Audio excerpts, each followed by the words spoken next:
aba Kitagata Financial Services okabara ba member okongera kubika cyango novavire nibagarariza ba member na mnongabo abayitabira mu kazano ko kugura shares ebyona bibirambuga nkuru za Sacco ezirukushangwa hometown ya Kitagata district ni Shema. Ntabwo nashimirwa mnonga bwa Anthem icyesheje ngo cha sakwe cha financial institution age cyashedeza mnonga kugira ngo bakwatiraho amuntu wa burishu wa Kitagata Financial Services abo kubita twenda mukome ako bahereze sente no kuzubaguza cyonga twenda tubegese no kumaraye tungura mbwene burikasheshe wimuka mu kitanda teko kore government PDM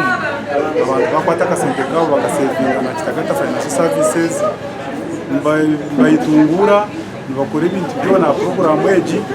abatura bagarukire babashomeza akoranisa oboro na munonga okomaka gabo akatwereza ngo kwingana yatwereza amagezwe kwingana koke bukija bakatutanisa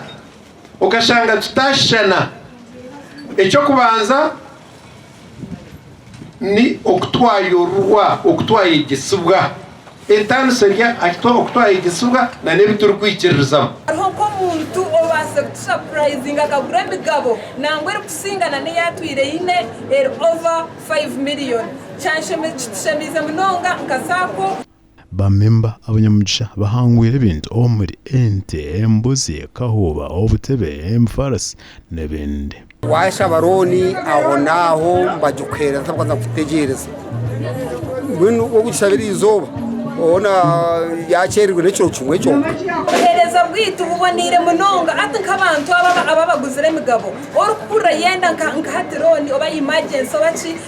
within 1 to 2 days nituba twamusavingire roni yitu umwaka ugwire ogubisento kuja ba member Kitagata Financial Services nemwe omza Sacco ezarugireyo okoraje cheka omukereza omuntu wa burisho gasha kwa Michael atwakiri